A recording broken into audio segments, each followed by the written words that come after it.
Hello students.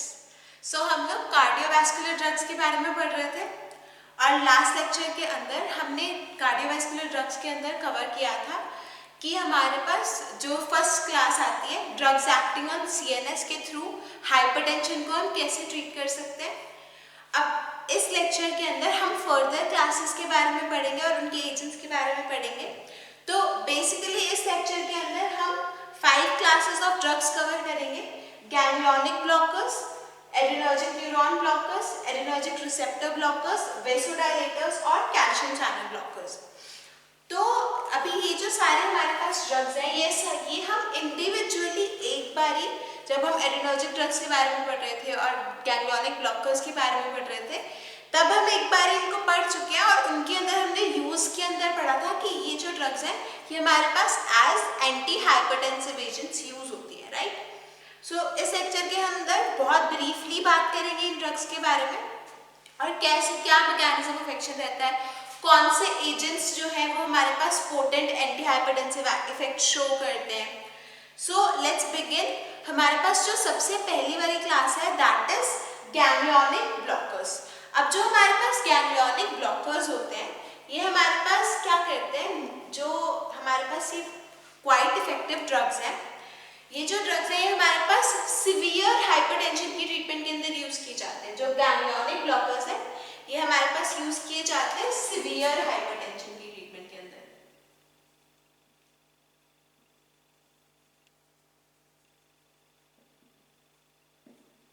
और हमारे पास effective drugs हैं। अब इनका मेजर मैकेनिज्म ऑफ एक्शन क्या रहता है? जो गैंग्लियोनिक ब्लॉकर्स हैं वो निकोटिनिक रिसेप्टर्स जो गैंग्लिया के ऊपर प्रेजेंट होते हैं उन रिसेप्टर्स को ब्लॉक कर देते हैं। लेकिन हमारे पास जो गैंग्लियोनिक ब्लॉकर्स हैं, अब निकोटिनिक रिसेप्टर्स जब हमारे पास ब्लॉक हो जाते हैं तो अल्टीमेटली हमारे पास एंटर हाइपरटेंसिव इफेक्ट आता है।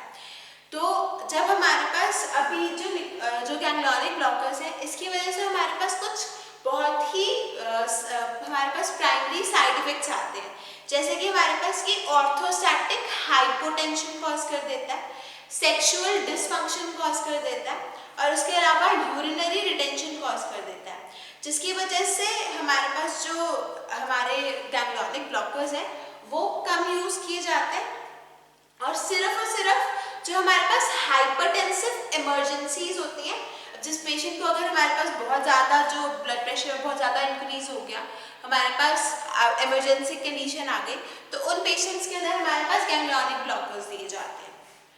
और उसके अलावा अब हमारे पास जो ड्रग्स आती हैं गैंग्लियोनिक ब्लॉकर्स के अंदर वो आती है हमारे पास ट्राइमिथाफैन, पेंटोलिनियम, मिकैमेलिन और हमारे पास हेक्सामिथोनियम।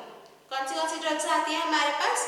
ट्राइमिथाफैन, पेंटोलिनियम, मिकैमेलिन और हेक्सामिथोनियम। गैंग्लियोनिक ब्लॉकर्स के बारे में आपको क्या पता चला कि गैंग्लियोनिक ब्लॉकर्स हमारे पास first of all quite effective drugs हैं। सेकेंडली हमारे पास सिवियर हाइपरटेंशन की ट्रीटमेंट के अंदर यूज किए जाते हैं। मैकेनिज्म ऑफ एक्शन क्या रहता है हमारे पास? जो ये हमारे पास गैंग्लियोनिक ब्लॉकर्स हैं ये हमारे पास निकोटिनिक रिसेप्टर्स जो कि प्रेजेंट होते हैं हमारे पास गैंग्लिया के ऊपर उनको ब्लॉक करते हैं और निकोटिनिक रिसेप्टर्स ब्लॉक होकर हमारे पास फर्दर हमारे पास जो एसिटाइलकोलिन है वो निकोटिनिक रिसेप्टर्स पे बाइंड नहीं कर पाता और जब निकोटिनिक रिसेप्टर्स पे बाइंड करेगा तो हमारे पास फर्दर एक्शंस जो है वो नहीं आएंगे और अल्टीमेटली हमारे पास जो ब्लड प्रेशर है वो फॉल कर जाएगा। नेक्स्ट हमने पढ़ा कि हमारे पास साइड इफेक्ट्स हैं जैसे कि सेक्सुअल डिसफंक्शन है, हमारे पास यूरिनरी रिटेंशन है, उसके अलावा इतना ज़्यादा बीपी फॉल हो जाता है कि हमारे पास ऑर्थोस्टैटिक हाइपोटेंशन कॉज हो जाता है। उसके अलावा हमारे पास जो ये ड्रग्स हैं इनके कौन से एजेंट्स हमारे पास गैंग्लियोनिक ब्लॉकर्स के अंदर आते हैं? ट्राइमिथाफैन, पेंटोलिनियम, मिकैमेलिन और हेक्सामिथोनियम। इसके बाद नेक्स्ट क्लास के ऊपर चलते हैं। नेक्स्ट क्लास है हमारे पास एड्रेनर्जिक न्यूरॉन ब्लॉकर्स। अब जो ये एड्रेनर्जिक न्यूरॉन ब्लॉकर्स होते हैं, जो हमारे पास एड्रेनर्जिक जो पूरा सिस्टम आता है हमारे पास, अब एड्रेनर्जिक के अंदर हमारे पास मेजर जो न्यूरोट्रांसमीटर वर्क करता है दैट इज नॉरएड्रेनालिन। अब जो हमारे पास एड्रेनर्जिक न्यूरॉन ब्लॉकर्स होते हैं ये क्या करते हैं, हमारे पास क्या मैकेनिज्म ऑफ एक्शन होता है? एड्रेनर्जिक न्यूरॉन ब्लॉकर्स हमारे पास उन न्यूरॉन्स को ब्लॉक कर देते हैं जहाँ से हमारे पास जो नॉरएड्रेनालिन है वो रिलीज होता है। तो हमारे पास बेसिकली रिलीज ही स्टॉप हो जाता है एड्रेनर्जिक न्यूरॉन ब्लॉकर्स के एक्शन की वजह से। कहाँ पे? नॉरएड्रेनालिन का जो रिलीज है वो स्टॉप हो जाता है। अब हमारे पास जो एड्रेनर्जिक न्यूरॉन ब्लॉकर्स हैं, ये हमारे पास पोटेंट एंटी हाइपरटेंसिव एजेंट्स होते हैं। इनकी वजह से ये हमारे पास क्या करते हैं? इनहिबिट करते हैं नर्व इम्पल्स को, जो कि हमारे पास नॉरएड्रेनालिन का रिलीज स्टॉप कर देता है स्टोरेज साइट्स में से। और उसके अलावा हमारे पास जो रीअपटेक होता है नर्व एंडिंग्स के अंदर नॉरएड्रेनालिन का, उस प्रोसेस को फास्ट कर देते हैं कि जो हमारे पास नॉरएड्रेनालिन साइनाप्स के ऊपर प्रेजेंट है या फिर रिसेप्टर्स की विसिनिटी में प्रेजेंट है, उसकी कंसंट्रेशन को डिक्रीज कर देते हैं ताकि हमारे पास जो नॉरएड्रेनालिन है वो अवेलेबल ही ना रहे। उसके अलावा हमारे पास जो स्टोरेज वेसिकल्स हैं उनकी डिप्लीशन करवा देते हैं, जो हमारे पास एड्रेनर्जिक न्यूरॉन ब्लॉकर्स होते हैं। अब हमारे पास जब हमारे पास नॉरएड्रेनालिन जो है वो रिलीज नहीं होता, अब नॉरएड्रेनालिन बेसिकली क्या करता है, हमारे पास हार्ट के ऊपर जाके बीटा रिसेप्टर्स को स्टिमुलेट करता है, और बीटा रिसेप्टर्स की जो स्टिमुलेशन है दैट लीड्स टू हमारे पास increase in blood pressure, contraction in blood vessels, and हमारे पास जो ये सारे इफेक्ट्स हैं नॉरएड्रेनालिन के वो हमारे पास इनहिबिट हो जाते हैं। अब हमारे पास जो एड्रेनर्जिक न्यूरॉन ब्लॉकर्स हैं उसके अंदर जो ड्रग्स आती हैं दैट इज ग्वानाथिडीन और रेजरपीन। सो ग्वानाथिडीन और रेजरपीन ये दोनों हमारे पास एड्रेनर्जिक न्यूरॉन ब्लॉकर्स होते हैं। अब जो हमारे पास एब्जॉर्प्शन होती है ग्वानाथिडीन की वो हमारे पास कंप्लीट होती है। It is a long acting drug और हमारे पास इसका जो हाफ लाइफ होता है दैट इज 5 days। तो अगर हम एड्रेनर्जिक न्यूरॉन ब्लॉकर्स एडमिनिस्टर करते हैं, स्पेसिफिकली ग्वानाथिडीन एडमिनिस्टर करते हैं, तो हमारे पास जो ग्वानाथिडीन का एक्शन है वो हमारे पास 5 days तक रहता है। अब जो हमारे पास साइड इफेक्ट्स आते हैं ग्वानाथिडीन के वो सिमिलर है हमारे पास गैंग्लियोनिक ब्लॉकर्स के। इसके केस में भी हमारे पास ऑर्थोस्टैटिक हाइपोटेंशन कॉज हो जाता है, इम्पोटेंसी कॉज हो जाती है, और उसके अलावा जीआईटी डिस्टर्बेंसेस कॉज हो जाते हैं। अब इन्हीं साइड इफेक्ट्स की वजह से हमारे पास मॉडरेट से सिवियर हाइपरटेंशन की ट्रीटमेंट के अंदर एड्रेनर्जिक न्यूरॉन ब्लॉकर्स यूज किए जाते हैं। और जो पेशेंट्स हमारे पास कंजेस्टिव हार्ट फेलियर के पेशेंट्स होते हैं, उन पेशेंट्स के अंदर एड्रेनर्जिक न्यूरॉन ब्लॉकर्स जो है ये हमारे पास कॉन्ट्राइंडिकेटेड है। उसके अलावा हमारे पास जो बेनेथिडीन और डेब्रेसोक्विन और ग्वानाड्रेल जो ड्रग्स हैं उनका भी मैकेनिज्म ऑफ एक्शन सेम होता है। अब नेक्स्ट जो हमारे पास इसी क्लास के अंदर एजेंट आता है दैट इज रेजरपीन। अब जो रेजरपीन ड्रग है ये हमारे पास एक अल्कोलॉइडल ड्रग है, रावोल्फिया सर्पेंटिना से हमें मिलती है। अब रावोल्फिया के हमारे पास एंटी हाइपरटेंसिव इफेक्ट तो होते ही हैं लेकिन एंटी साइकोटिक इफेक्ट्स भी होते हैं। ये हमारे पास फॉलन बीपी का जो रेजरपीन है बेसिकली हमारे पास जो एड्रेनर्जिक न्यूरॉन ब्लॉकर्स हैं ये हमारे पास बीपी को डिक्रीज कर पाएंगे। जो हमने ग्वानाथिडीन के बारे में पढ़ा, तो ग्वानाथिडीन हमारे पास क्या कर रहा था, ये हमारे पास नर्व इम्पल्स को ब्लॉक कर रहा था, इनहिबिट कर रहा था, जिसकी वजह से हमारे पास नॉरएड्रेनालिन जो है उसका रिलीज स्टॉप हो गया था। अब इन द केस ऑफ रेजरपीन हमारे पास क्या होता है, रेजरपीन हमारे पास जो डिप्लीट करवा देता है कैटेकोलामीन और सेरोटोनिन उनके स्टोरेज साइट्स में से। तो हमारे पास जो ग्वानाथिडीन था वो हमारे पास रिलीज नहीं होने दे रहा था नॉरएड्रेनालिन को, और जो हमारे पास रेजरपीन है वो हमारे पास डिप्लीशन करवा देती है कैटेकोलामीन्स की। अब हमारे पास रेजरपीन का भी जो ड्यूरेशन ऑफ एक्शन है वो लॉन्गर है, और उसके अलावा जो रेजरपीन है वो हमारे पास माइल्ड हाइपरटेंशन की ट्रीटमेंट के अंदर यूज किया जाता है। ग्वानाथिडीन के जो हमारे पास साइड इफेक्ट्स थे ऑर्थोस्टैटिक हाइपोटेंशन, इम्पोटेंसी और जीआईटी डिस्टर्बेंसेस वो हमारे पास थोड़े से सीरियस है। इन कंपैरिजन जो रेजरपीन है उसके जो साइड इफेक्ट्स हैं वो हमारे पास बहुत ज़्यादा सीरियस साइड इफेक्ट्स नहीं होते। जो रेजरपीन की वजह से जीआईटी मॉडिलिटी में हमारे पास इंक्रीज हो जाता है, वेट गेन कॉज कर सकता है रेजरपीन, और उसके अलावा हमारे पास cramps, diarrhoea, peptic ulcer, mental depression, sedation and parkinsonism जैसे हमारे पास साइड इफेक्ट्स आते हैं। जो रेज़ापीन ड्रग है वो हमारे पास 0.1 to 1 मिलीग्राम की डोज हमारे पास दी जाती है। अब नेक्स्ट जो हमारे पास क्लास है that is adrenergic receptor blockers. अब जो एड्रेनर्जिक रिसेप्टर ब्लॉकर्स हैं ये हमारे पास हमने कल भी डिस्कस कर रहे थे जब हमने क्लासेस डिस्कस करी थी, तो हमारे पास आया था कि जो एड्रेनर्जिक रिसेप्टर ब्लॉकर्स हैं हमारे पास alpha adrenergic receptor blockers, beta adrenergic receptor blockers और इसके अलावा मिक्स्ड जो हमारे पास ब्लॉकर्स हैं जो दोनों अल्फा और बीटा दोनों रिसेप्टर्स को ब्लॉक करते हैं वो हमारे पास एड्रेनर्जिक रिसेप्टर ब्लॉकर्स के अंदर आते हैं। तो सबसे पहले अगर अल्फा एड्रेनर्जिक रिसेप्टर ब्लॉकर्स की बात करें तो अल्फा रिसेप्टर ब्लॉकर्स के अंदर हमारे पास फेंटोलामीन और फिनॉक्सीबेंजामीन ड्रग्स आती हैं। ये जो ड्रग्स है ये हमारे पास दोनों अल्फा 1 और अल्फा 2 रिसेप्टर्स को ब्लॉक करते हैं और इसी वजह से हमारे पास हाइपरटेंशन के अंदर यूज किए जाते हैं और स्पेसिफिकली उस हाइपरटेंशन के अंदर यूज किए जाते हैं जो हमारे पास फियोक्रोमोसाइटोमा के केस में हमारे पास हाइपरटेंसिव कंडीशंस आएंगे। अब उसके अलावा हमारे पास प्राजोसिन जो ड्रग है, प्राजोसिन हमारे पास सिलेक्टिवली अल्फा 1 रिसेप्टर्स को ब्लॉक करती है, आर्टीरियल प्रेशर को डिक्रीज कर देती है और इसी वजह से जब हमारे पास आर्टीरियल प्रेशर डिक्रीज जाएगा तो जो हमारे पास हाइपरटेंशन है उसके अंदर हम प्राजोसिन को यूज कर पाएंगे। और प्राजोसिन जो है वो हमारे पास रिफ्लेक्स टैकीकार्डिया कॉज नहीं करती और पोस्चरल हाइपोटेंशन भी कॉज नहीं करती, लेकिन प्राजोसिन जो है उसका हमारे पास फर्स्ट पास मेटाबॉलिज्म हो जाता है। अब प्राजोसिन के अलावा हमारे पास टेराजोसिन भी अल्फा रिसेप्टर ब्लॉकर्स में आता है। टेराजोसिन भी हमारे पास अल्फा 1 जो रिसेप्टर्स है उनको सिलेक्टिवली ब्लॉक करता है और हमारे पास ये स्ट्रक्चर एनालॉग होता है प्राजोसिन का ही हमारे पास, लेकिन इसकी जो डोज होती है वो हमारे पास इन कंपैरिजन टू प्राजोसिन कम रिक्वायर्ड होती है।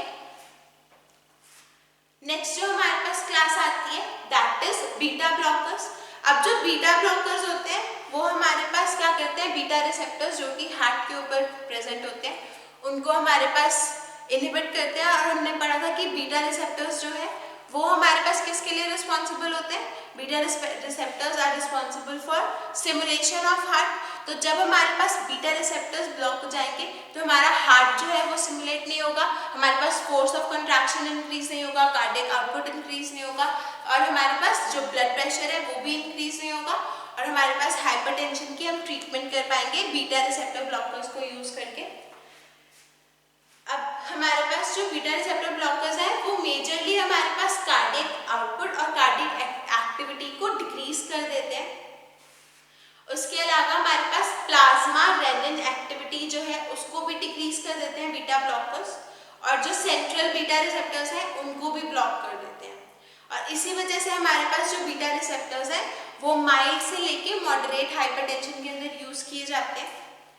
हमारे पास कुछ स्पेसिफिक साइड इफेक्ट्स आते हैं बीटा ब्लॉकर्स के जैसे कि ब्रेडिकार्डिया और ब्रोंकोस्पैज्म्स, जिसकी वजह से हम अस्थमैटिक जो पेशेंट्स हैं हमारे पास उनके अंदर हम बीटा ब्लॉकर्स यूज नहीं कर पाते।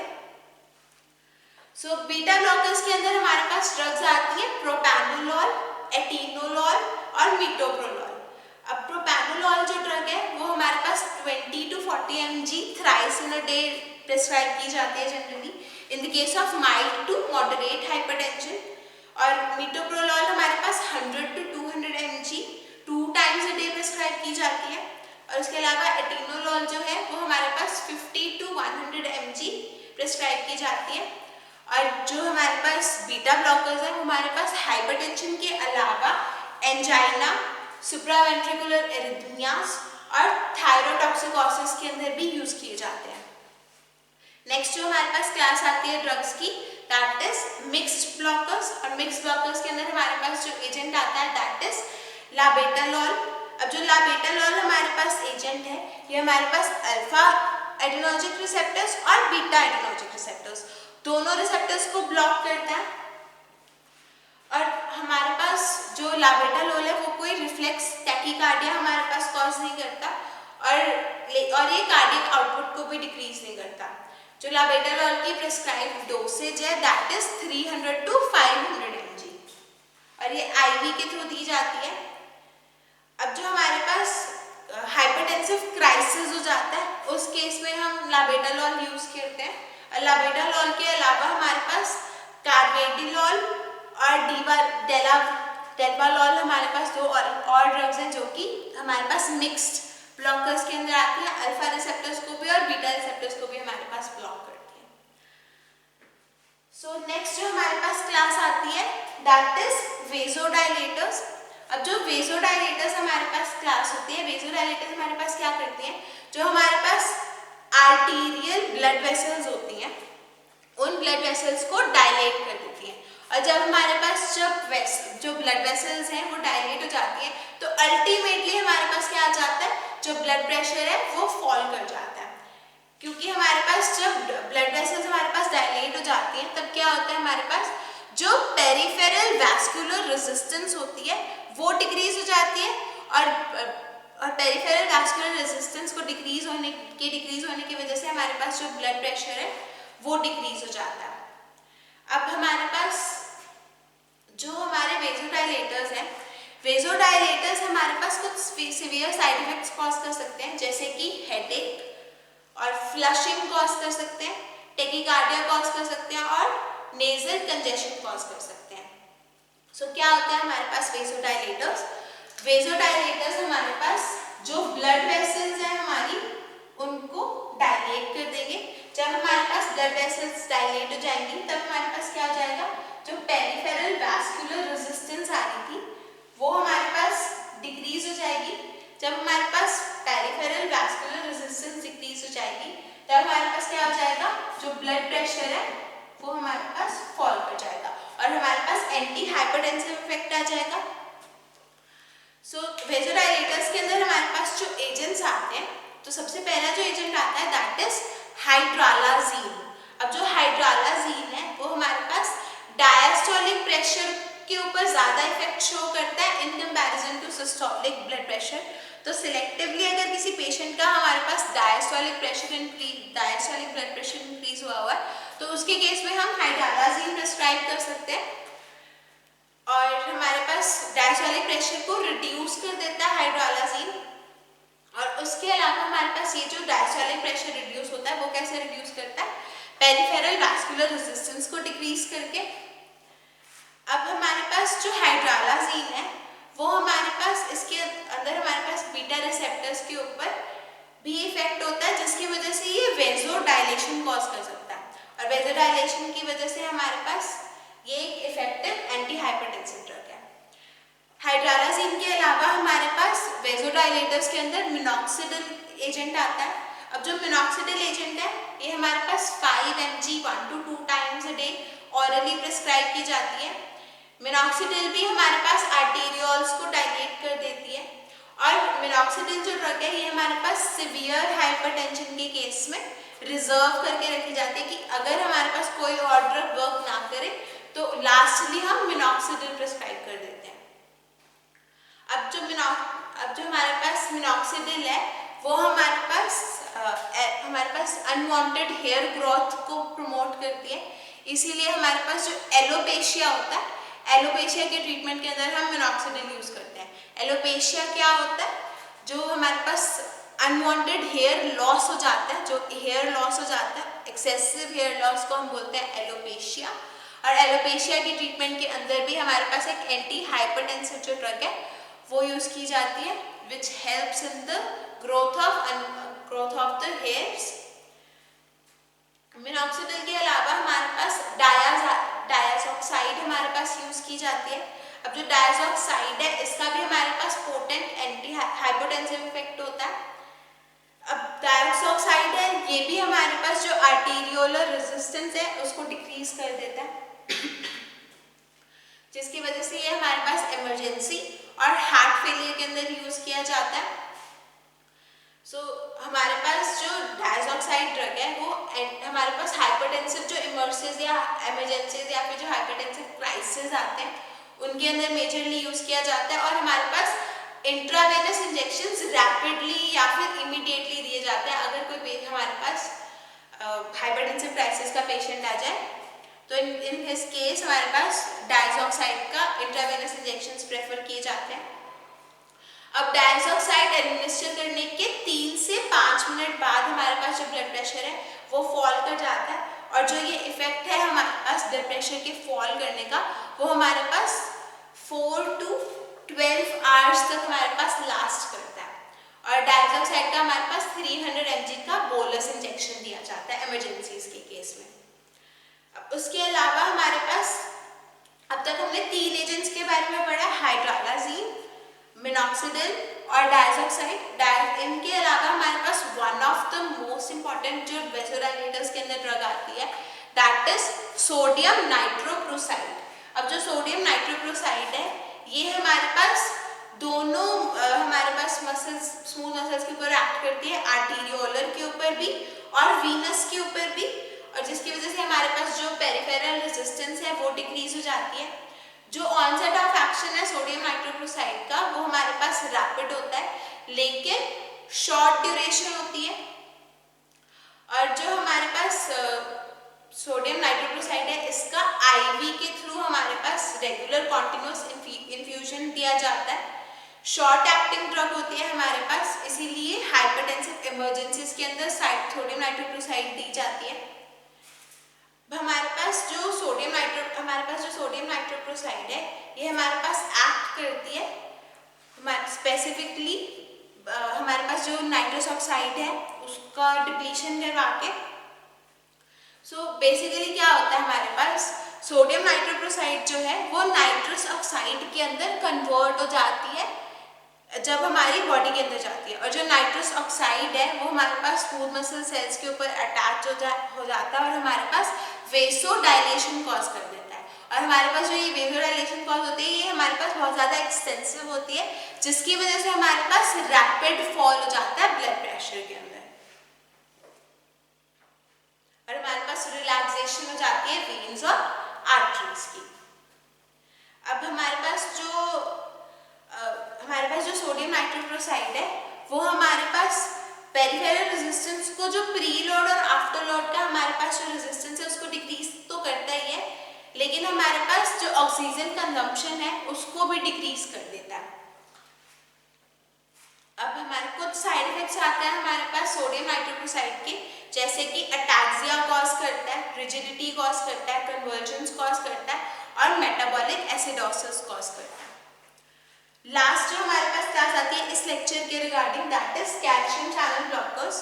अब जो कैल्शियम चैनल ब्लॉकर्स हैं इसके अंदर हमारे पास निफेडिपिन, विरापामिल, डिल्टियाज़ेम जैसी ड्रग्स आती हैं।